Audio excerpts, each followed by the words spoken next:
आज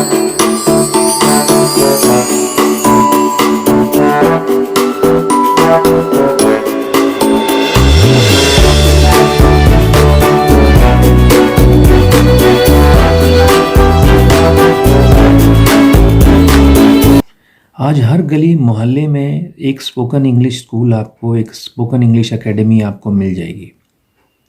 पर इतना कुछ होने के बावजूद भी आज स्टूडेंट इंग्लिश स्पीकिंग क्यों नहीं कर पा रहे हैं?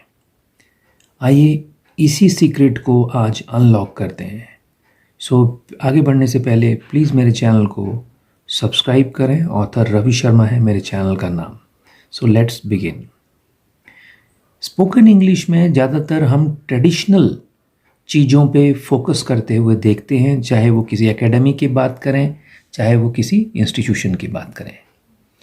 ज़्यादातर इंस्टीट्यूशंस और एकेडमी सबसे पहले ग्रामर, जिसमें खासकर टेंसेस पर ज़्यादा तवज्जो देते हैं, ज़्यादा फोर्स देती हैं, और सेकेंडली वोकैब पे जो है यानी कि वर्ड मीनिंग्स पे ज़्यादा तवज्जो दी जाती है। इन दोनों चीज़ों में किसी भी तरह की अप्रोच में किसी भी तरह की कोई गलती नहीं है, लेकिन इसके साथ एडेप्टेबिलिटी और कंपैटिबिलिटी पर ज़्यादा जोर नहीं दिया जाता, जो एक बेसिक रिक्वायरमेंट इसके साथ साथ होनी चाहिए। अब एडेप्टेबिलिटी और कंपैटिबिलिटी क्या चीज़ें हैं? जब भी आप अपनी मदर टंग बोलते हैं तो उसके लिए आपने प्रॉपर ग्रामर या प्रॉपर वोकैब का कोई स्टॉक इकट्ठा किया है क्या? नहीं। इसका उत्तर नहीं है।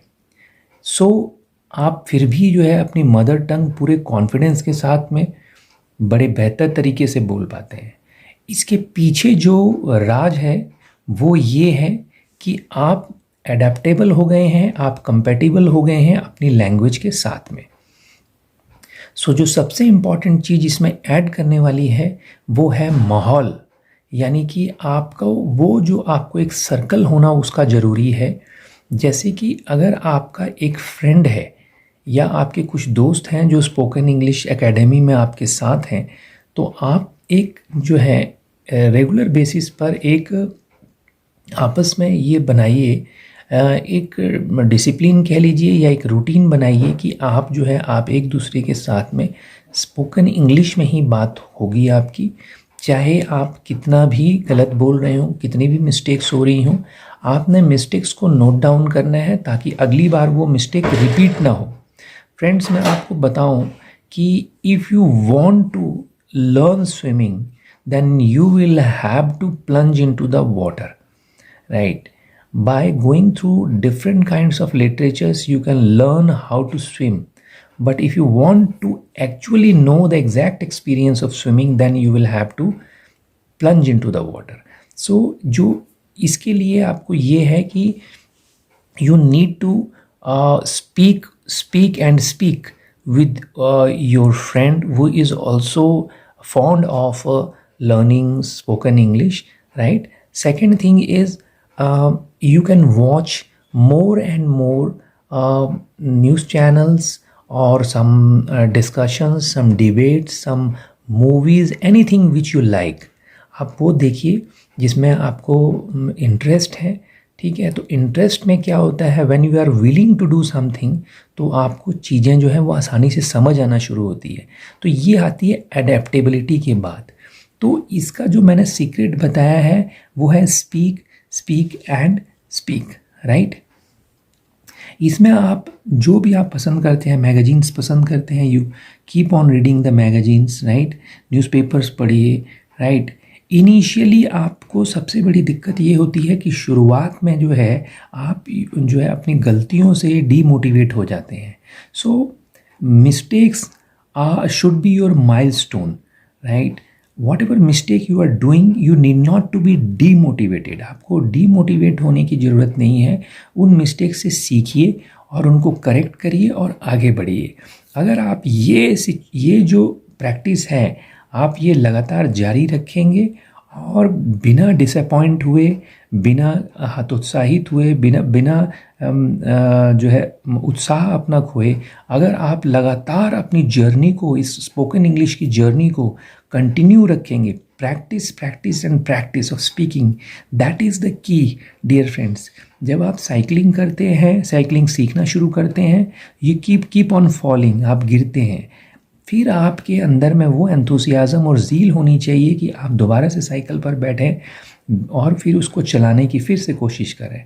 हो सकता है कि आप 1-2 नहीं 20-25 बार गिरें, लेकिन आप जब 30वीं बार जब आप साइकिलिंग करने के लिए सीट पर बैठेंगे, तो उस टाइम आपकी पहले की जो आपकी, जब आप फर्स्ट टाइम आप साइकिलिंग के लिए जो है साइकिल पर बैठे थे, और जब आप 30 बार 29 बार गिरने के बाद 30वीं बारी जब आप साइकिल पर बैठेंगे, तो आपका जो वो साइकिलिंग का टाइम है वो ऑटोमेटिकली इंक्रीज़ होगा।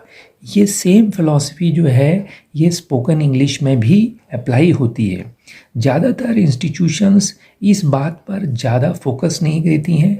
मैं ये एडवाइस करूँगा कि इंस्टीट्यूशंस में जो है ये एक डिबेट करवाए जाएं, क्यू कार्ड्स लिए जाएं, अलग अलग टॉपिक्स पर जो है एक ए, टीम बी, टीम सी करके बनाई जाएं।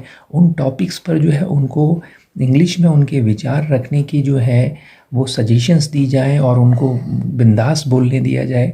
तो इस तरह से जो है जब आप यू कीप ऑन स्पीकिंग, जब आप बोलते रहते हैं उस भाषा को में बोलते रहते हैं तो गलतियां करते हैं, फिर सीखते हैं, फिर बोलते हैं, बिना डीमोटिवेट हुए जब आप कंटिन्यूसली एक काम को करते रहते हैं तो आप उस चीज़ को मास्टर कर ही लेंगे। देखिए एक बहुत बड़ी बात है कि एक रोप वे पर जो है एक व्यक्ति जो है बैलेंस करता हुआ आसानी से एक छोर से दूसरे छोर तक क्यों पहुंच जाता है, क्योंकि उसने पूरी अपनी ज़िंदगी, पूरा टाइम जो है उस रोप वे के ऊपर चलने के में ही प्रैक्टिस किया है। सो प्रैक्टिस इज़ द की, and adaptability and compatibility is very important along with learning grammar and tenses and your vocab, right? इसके साथ साथ if you get time you can just translate the things right in English, right आप जो है उन चीज़ों को जो है सेंटेंसेस को इंग्लिश में ट्रांसलेट करें और फिर जो है उनको भी वेरीफाई करें कि आपकी गलतियां कहाँ हो रही हैं। ज़्यादा से ज़्यादा जो है you keep on speaking, that is the की। मैं आपको बता रहा हूँ इसकी की एक ही है। कोई भी लैंग्वेज, कोई भी बच्चा किसी भी फैमिली में, किसी भी देश में पैदा होता है, कितनी भी इंट्रिकेट, कितनी भी कॉम्प्लिकेटेड लैंग्वेज क्यों ना हो, वो बड़ी आसानी से बोल लेता है। उसका जो सबसे बड़ा जो राज है वो है माहौल, राइट? कितनी डिफ़िकल्ट, आप तेलुगु सुनते हैं, आप मलयालम सुनते हैं, हम कोई 70 80 90 साल का इंसान जो है एक जो उस भाषा को नहीं जानता वो सुनेगा तो उसको कुछ समझ में नहीं आता, जर्मन समझ में नहीं आती। लेकिन जो बच्चा उस फैमिली में जो है ग्रो करता है, क्या आपने सोचा है कि वो जो है जैसे ही बोलने के काबिल होता है तो ऑटोमेटिकली वही लैंग्वेज जो सबसे कॉम्प्लिकेटेड मानी जाती है उसको बोलना शुरू कर देता है। यही फ़िलॉसफी, यही फंडामेंटल, यही टेक्निक जो है स्पोकन इंग्लिश के केस में आप लोग अप्लाई करिए, आपको शॉर्ट रिजल्ट्स मिलेंगे, राइट? आशा करता हूँ ये वीडियो आपके लिए बहुत बेनिफिशियल होगा। आप मेरी बात को फॉलो करके देखिए, एटलीस्ट जो है 3 to 6 मंथ्स इस चीज़ को कंटिन्यूसली फॉलो करिए, रिलीजियसली फॉलो करिए। मैं ये नहीं कहता आप टेंसेस और वोकैब पे अच्छी कमांड रखिए, लेकिन you keep on speaking, speak and speak, practice is the key, right? There is no alternative. ठीक है, आपका प्रैक्टिस, लेकिन प्रैक्टिस के लिए आपको माहौल भी जो है क्रिएट करना पड़ेगा। आपको अपने फ्रेंड सर्कल उस तरह का बनाना पड़ेगा जो आपके 4-5 दोस्त हैं जो स्पोकन इंग्लिश जो में महारत लेना चाहते हैं आपके अलावा। तो you people should make a strategy to keep on discussing the things together, right? In this way you will come to a stage that will be called as the stage of perfection. So thanks for watching. Bye bye, take very good care of yourself. Hope this video will be useful for you. Thank you so much.